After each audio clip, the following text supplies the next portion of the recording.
بسم اللہ الرحمن الرحیم۔ محرم کا مہینہ ہمیں دو اسلامی عظیم شخصیات کی یاد دلاتا ہے۔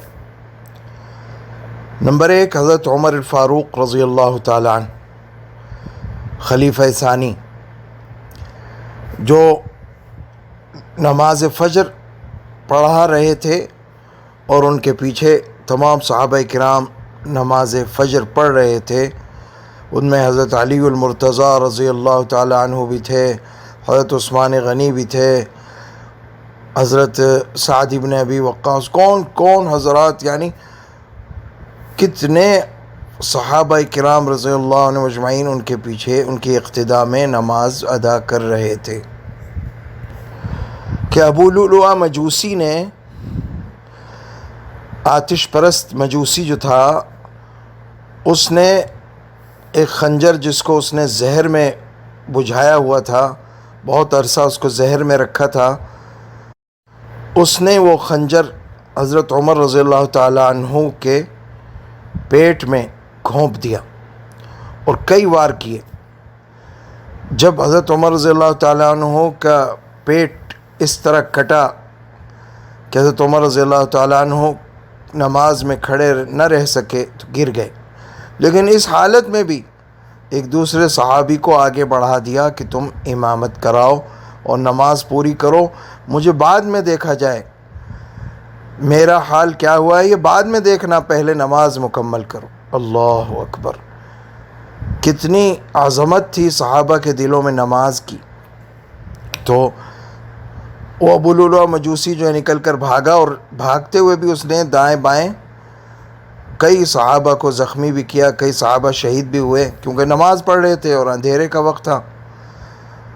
بہرحال حضرت عمر رضی اللہ تعالی عنہ کو نماز کے بعد اٹھا کر گھر لے گئے، اور اس کے بعد حضرت عمر رضی اللہ تعالی عنہ 3 دن حیات رہے، اور اس کے بعد جام شہادت نوش فرمایا۔ تو حضرت عمر رضی اللہ تعالیٰ عنہ وہ شخصیت ہیں جن کو مراد رسول صلی اللہ علیہ وسلم کہا جاتا ہے، کہ اللہ کے نبی نے ان کو اللہ سے مانگا تھا کہ یا اللہ یہ بندہ مجھے چاہیے، یہ شخص، یا اللہ تیرا یہ بندہ مجھے چاہیے، تو اللہ تعالیٰ نے عطا فرما دیا، سبحان اللہ۔ اور دوسری شخصیت ہے حضرت حسین ابن علی رضی اللہ تعالیٰ عنہ کی، کہ 10 محرم الحرام کو کربلا کے میدان میں ان کو شہید کیا گیا، اور کس بے دردی سے شہید کیا گیا، اور ان کے خاندان کے تمام مردوں کو بھی شہید کر دیا گیا جو وہاں موجود تھے۔ صرف حضرت زین العابدین جو کہ اس وقت بچے تھے، وہ ان ظالموں کی تیغ سے محفوظ رہے۔ لیکن بہرحال حضرت حسین ابن علی رضی اللہ تعالیٰ عنہ کی شہادت بھی وہ المناک حادثہ تھا جو تا قیامت امت مسلمہ کے دل پر اس کا زخم رہے گا۔ اللہ سبحانہ و تعالی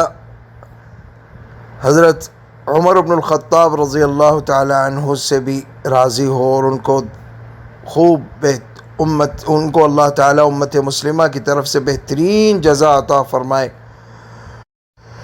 اور حضرت حسین ابن علی رضی اللہ تعالی عنہ کو بھی اللہ تعالی پوری امت مسلمہ کی طرف سے بہترین جزا عطا فرمائے۔ اور وہ تو دونوں حضرات ہی، ان کے جنتی ہونے کی بشارت تو بار بار مل چکی تھی، حضرت صلی اللہ علیہ وسلم بار بار ان دونوں کی، یعنی حسنین کریمین کی اور خلفائے راشدین کی جنتی ہونے کی بشارت بار بار دے چکے تھے، لہٰذا ان کے لیے تو یہی دعا کی جائے گی کہ اللہ تعالیٰ ان کے درجات خوب سے خوب تر بلند فرمائے، اور ہماری طرف سے ان حضرات کو بہترین جزا عطا فرمائے۔ وآخر دعوانا ان الحمد للہ رب العالمین۔